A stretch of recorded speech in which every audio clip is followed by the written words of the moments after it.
Now watching Showbiz Snob, your daily showbiz update. Hindi nga maikakaila na sobra ang naging galing ni Jenica Garcia sa katatapos pa lamang na serye ng Dirty Linen. Actually, lahat naman sila ay talagang magagaling.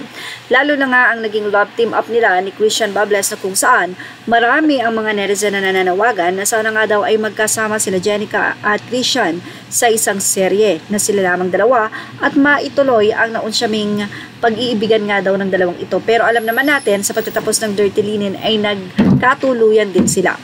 Pero request nga ng mga netizen, sana daw ay magkasama muli ang dalawa dahil may nakakakilig na chemistry ito.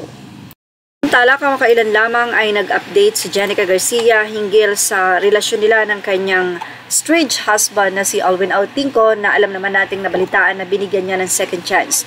Pero ito pala ay hindi na natuloy dahil marami na nga daw chances na ibinigay itong si Jenica.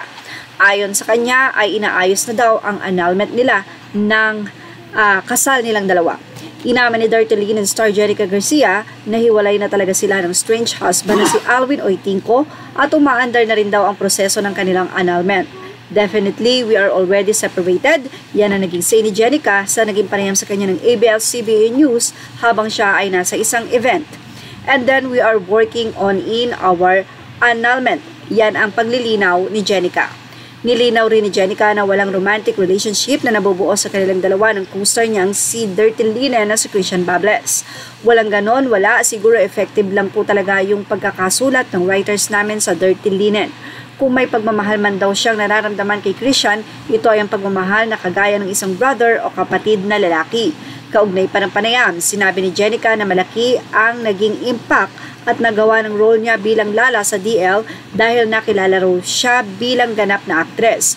Bukod dito, unti-unti na raw niyang nababayaran ng kondo unit niya at nakakapag-ipon na rin daw siya. Bukod sa Dirty Linen, host din si Jenica sa Pi Channel na under din sa ABS-CBN. Kasama rin siya sa miniseries na Fractured na mapapanood naman sa iWant TFC.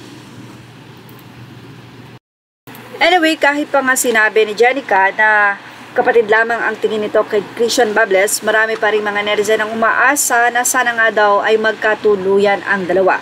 At hilingan nila na magkaroon si Jenica ng maayos din of course na mapapangasawa, which is nakikita nga nila sa katauhan ni Christian Bables. Well, ano masasabi nyo sa annulment na ngayon ay nagaganap kina Alvin at kay Jenica? Mukhang matagal-tagal din ang magiging proseso nito, pero tignan natin kung magagrad ba ang nasabing annulment na ito. At yan ang ating Showbiz Snob update. Images are all credit to the rightful owners, and thank you for watching Showbiz Snob.